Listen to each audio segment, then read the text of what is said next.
ತೊಗೊಂಡಾಯ್ತಿಲ್ಲ ಹೋಗ ಗಪ್ಪ ನಾ ತೊಗೊಳಕ್ಕ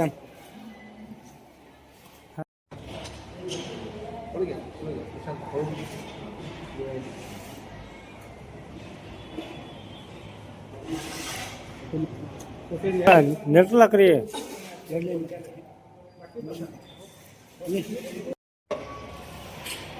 ಹೊಸ ವರ್ಷ ಹಾರ್ದಿಕ ಅಡ್ವಾನ್ಸಾಗಿ ಶುಭಾಶಯಗಳನ್ನು ಕೋರುತ್ತಾ ದಿನಾಂಕ 4/2026 ಕರ್ನಾಟಕ ರಾಜ್ಯದ ಬೆಳಗಾವಿ ಜಿಲ್ಲೆಯ ನಿಪ್ಪಾಣಿ ತಾಲೂಕಿನ ಗಡಿ ಅಂಚಿನಲ್ಲಿರುವ ಕರದಗಾ ಗ್ರಾಮದಲ್ಲಿ 8ನೇ ಸಾಹಿತ್ಯ ಸಮ್ಮೇಳನವನ್ನು ಹಮ್ಮಿಕೊಂಡಿದ್ದೆ. ಅದಕ್ಕೋಸ್ಕರ ನಾನು ನಮ್ಮ ಬಳಗದ ಪರವಾಗಿ ನಿಮ್ಮೆಲ್ಲರಿಗೂ ಕೂಡ ಈ ಒಂದು ಸಮ್ಮೇಳನಕ್ಕೆ ತುಂಬುವುದರ ಹಾರ್ದಿಕ ಸ್ವಾಗತವನ್ನು ಕೋರುತ್ತೇನೆ. ನೀವು ಬನ್ನಿ, ನಿಮ್ಮವರನ್ನು ಕರೆದುಕೊಂಡು ಬನ್ನಿ. ಈ ಕಾರ್ಯಕ್ರಮದಲ್ಲಿ ಬೆಳಗಿನಿಂದ ಕಾರ್ಯಕ್ರಮ ಏನು ವಿವರಣೆ ಇದೆ ಅಂತಕ್ಕಂಥ ವಿವರಣೆಯನ್ನು ನಮ್ಮ ಗೌರವಾಧ್ಯಕ್ಷರಲ್ಲಿ ಹೇಳಿದ್ದಾರೆ. ಈಗ ನಾನು ಇದರಲ್ಲಿ ಮುಖ್ಯ ಹೇಳ್ತಕ್ಕಂಥ ವಿಷಯ ಅಂತಂದರೆ, ಕನ್ನಡ ಬಳಗ ಈ ಒಂದು ಪರಿಸರದಲ್ಲಿರ್ತಕ್ಕಂಥ ಆಯಾ ವಿಭಾಗದಲ್ಲಿ ಸೇವೆಯನ್ನು ಮಾಡತಕ್ಕಂಥವರನ್ನು ಪರಿಗಣಿಸಿ ಅವರನ್ನು ಗುರುತಿಸಿ ಅವರಿಗೆ ನಾವು ಸನ್ಮಾನ ಪತ್ರವನ್ನು ನೀಡ್ತಾ ಇದ್ದೀವಿ.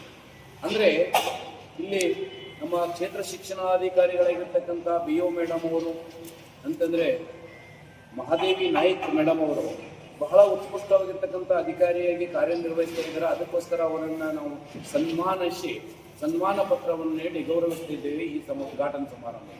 ಹಾಗೆ ಇನ್ನೊಬ್ಬರು ಇಂಜಿನಿಯರ್ ಆಗಿರ್ತಕ್ಕಂಥ ಅಭಿಯಂತರು ಶ್ರೀ ತಾತ್ಯಾ ಸಾಹೇಬ್ ಶಾಂತಿನಾಥ್ ಚೌಗಲೆ ಬೇಡಿಕೆ ಶಮನೇವಾಡಿಯವರು ಅವರು ತಮ್ಮ ಕಾಲದಲ್ಲಿ ಎಲ್ಲರಿಗೂ ಕೂಡ ಯಾವ ರೀತಿ ಸಹಕಾರ ಮಾಡ್ತಾ ಇದ್ದಾರನ್ನು ಗುರುತಿಸಿಕೊಂಡು ಕನ್ನಡ ನುಡಿ, ಕನ್ನಡ ನಾಡು, ಕನ್ನಡ ಸಾಹಿತ್ಯವನ್ನು ಬೆಳೆಸ್ತಕ್ಕಂಥ ಪ್ರೋತ್ಸಾಹವನ್ನು ನೀಡ್ತಕ್ಕಂಥ ಅವರನ್ನು ಕೂಡ ನಾವು ಗುರುತಿಸಿಕೊಂಡು ಅವರಿಗೂ ಕೂಡ ಸನ್ಮಾನ ನೀಡ್ತಾ ಇದ್ದೇವೆ. ಹಾಗೆ ವೈದ್ಯಕ ಕ್ಷೇತ್ರದಲ್ಲಿ ನಮ್ಮ ಕರದಗಾ ಸಮೀಪ ಭೋಜ ಗ್ರಾಮದಲ್ಲಿರ್ತಕ್ಕಂಥ ಡಾಕ್ಟರ್ ಸುದರ್ಶನ್ ಮೊರಾಬಟ್ಟೆ ಸರ್ ಅವರು ಬಹಳ ಉತ್ಕೃಷ್ಟವಾಗಿ ಬಡ ಜನರ ಸೇವೆಯನ್ನು ಮಾಡೋದೊಂದಿಗೆ ಶಿಕ್ಷಣ, ಸಮಾಜ ಎಲ್ಲ ಸೇವೆಯಲ್ಲಿ ತೊಡಗಿರುವುದರಿಂದ ಅವರನ್ನು ಕೂಡ ನಾವು ಸನ್ಮಾನ ಪತ್ರ ನೀಡಿ ಗೌರವಿಸ್ತಾ ಇದ್ದೇವೆ. ಹಾಗೆ ಇನ್ನೊಬ್ರು ಶಿಕ್ಷಣ ಕ್ಷೇತ್ರದಲ್ಲಿ ಶಿಕ್ಷಕರಾಗಿ ಮುಖ್ಯೋಪಾಧ್ಯಾಯರಾಗಿ ಚಾಮಶೇರವಾಡ್ ಕನ್ನಡ ಪ್ರಾಥಮಿಕ ಶಾಲೆಯಲ್ಲಿ ಮುಖ್ಯೋಪಾಧ್ಯಾಯರಾಗಿ ಕಾರ್ಯನಿರ್ವಹಿಸ್ತಕ್ಕಂಥ ಶ್ರೀಮತಿ ಮಂಗಲ್ ಕೌರ್ ಇವರನ್ನು ಕೂಡ ಈ ಸಂದರ್ಭದಲ್ಲಿ ನಾವು ಸನ್ಮಾನ ಪತ್ರವನ್ನು ನೀಡಿ ಗೌರವಿಸ್ತಾ ಇದ್ದೇವೆ. ಹಾಗೆ ಇನ್ನೊಬ್ಬರು ಅಂತಂದರೆ ನಿಮ್ಮೆಲ್ಲರಿಗೂ ಗೊತ್ತಿರಬೇಕು, ಹಿರಿಯ ಪತ್ರಕರ್ತರು ಶ್ರೀ ಸುಧೀರ್ ಕುಂಬೋಸ್ಕರ್ ಏನು ಪತ್ರಿಕೆಯಿಂದ ನಾಡ, ನುಡಿ, ಗಡಿನಾಡಿನಲ್ಲಿ ಏನಾಗ್ತಾ ಇದೆ ಅನ್ನೋದನ್ನ ಎತ್ತಿ ಹಿಡಿದಿರ್ತಕ್ಕಂಥವರನ್ನ ನಾವು ಈ ಒಂದು ಗುರುತಿಸಿಕೊಂಡು ಅವರಿಗೂ ಕೂಡ ಸನ್ಮಾನ ಪತ್ರ ನೀಡ್ತಾ ಇದ್ದೇವೆ. ಹಾಗೆ ಸಾಹಿತ್ಯಗಳನ್ನು ಗುರುತಿಸಿದ್ದೇವೆ.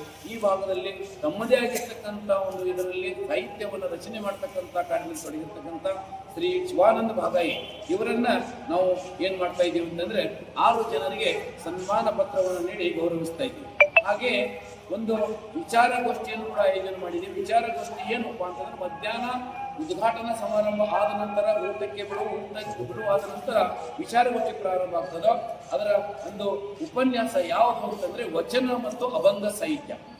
ಅದರ ಒಂದು ಉಪನ್ಯಾಸಕರಾಗಿ ಡಾಕ್ಟರ್ ರಾಮಕೃಷ್ಣ ಮರಾಠೆ ವಿಶ್ರಾಂತ ಅಧ್ಯಾಪಕರು ಹಾಗೂ ರಂಗ ತಜ್ಞರು ಬೆಳಗಾವಿಯವರು ಇದರ ಉಪನ್ಯಾಸವನ್ನು ನೀಡ್ತಾ ಇದ್ದಾರೆ.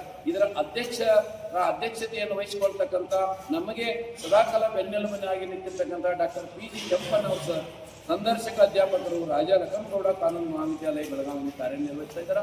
ಇವರು ನಮಗೆ ಸಿಗ್ತಾ ಇದ್ದಾರೆ. ವಿಶೇಷವಾಗಿ ಇದರಲ್ಲಿ ನಾನು ಹೇಳಬೇಕಂತ ಇಷ್ಟಪಡ್ತಾ ಇದ್ದೀನಿ. ಈ ಒಂದು ಇದರಲ್ಲಿ CDPO ನಿಪ್ಪಾಣಿ ಇದಕ್ಕೆ ಪ್ರಮುಖ ಉಪಸ್ಥಿತಿಯಲ್ಲಿ ಸುಪ್ರಿಯಾ ಡೆಡಿಗೆ ಅವರು ಬರ್ತಾ ಇದ್ದಾರೆ. ಮತ್ತು ಬೆಳಗಾವದ ಉಪನಿರ್ದೇಶಕರು ಕನ್ನಡ ಸಂಸ್ಕೃತಿ ಇಲಾಖೆ ಬೆಳಗಾವಿ ಶ್ರೀಮತಿ ವಿದ್ಯಾವತಿ ಭಜಂತ್ರಿ ಮೇಡಮ್ ಅವರು ಈ ಕಾರ್ಯಕ್ರಮಕ್ಕೆ ಬರ್ತಾ ಇದ್ದಾರೆ. ಈ ರೀತಿಯಾಗಿ ಒಟ್ಟಾಗಿ ಉಳಿದ ಕಾರ್ಯಕ್ರಮದ ಬಗ್ಗೆ ನಮ್ಮ ಗೌರವಾಧ್ಯಕ್ಷರು ಹೇಳಿದ್ದಾರೆ. ನಾನು ನಿಮ್ಮ ನೆನೆಸ್ಕೊಳ್ತಾ ಇದ್ದೀನಿ. ಈ ರೀತಿ ನಾವು ಕನ್ನಡ ನುಡಿ, ನಾಡು, ಸಂಸ್ಕೃತಿಯನ್ನು ಬೆಳೆಸ್ತಕ್ಕಂಥ ಕಾರ್ಯ ಮಾಡ್ತಾ ಇದ್ದೀವಿ. ಅದಕ್ಕೋಸ್ಕರ ಕನ್ನಡದ ಬಗ್ಗೆ ಎಲ್ಲರೂ ಅಭಿಮಾನಿಗಳು, ಕನ್ನಡ ಸಂಘದ ಸದಸ್ಯರು ಎಲ್ಲರೂ ಕೂಡಿ ನಾವು ಇಲ್ಲಿ ಒಂದು ಕನ್ನಡವನ್ನು ಬೆಳೆಸ್ತಕ್ಕಂಥ ಏನು ಕಾರ್ಯ ಆಗ್ತಾ ಇದೆ ಅದಕ್ಕೆಲ್ಲರೂ ಕೂಡ ಕೈ ಜೋಡಿಸಬೇಕು. ಮತ್ತು ಬರುವ 4ನೇ ತಾರೀಕಿಗೆ ಎಲ್ಲರಿಗೂ ನಾನು ಆಧಾರದ ಆಮಂತ್ರಣ ಕೊಡ್ತಾ ಇದ್ದೀನಿ. ಆ ಒಂದು ದಿವಸ ನಮ್ಮ ಕಾರ್ಯಕ್ರಮಕ್ಕೆ ಬರಬೇಕಂತ ಹೇಳ್ಕೊಂಡು ವಿನಂತಿಸ್ಕೊಳ್ತಾ ಇದ್ದೀನಿ. ಜೈ ಕರ್ನಾಟಕ. ಬೆಳಗಾವಿ ಜಿಲ್ಲೆಯ ನಿಪ್ಪಾಣಿ ತಾಲೂಕಿನ ಕರದಗಾ ಎಂಬ ಗಡಿನಾಡಿನಲ್ಲಿ 8ನೇ ಕನ್ನಡ ಸಮಾವೇಶ ಜರುಗಲಿದ್ದು ಜನವರಿ 4, 2026ರಂದು.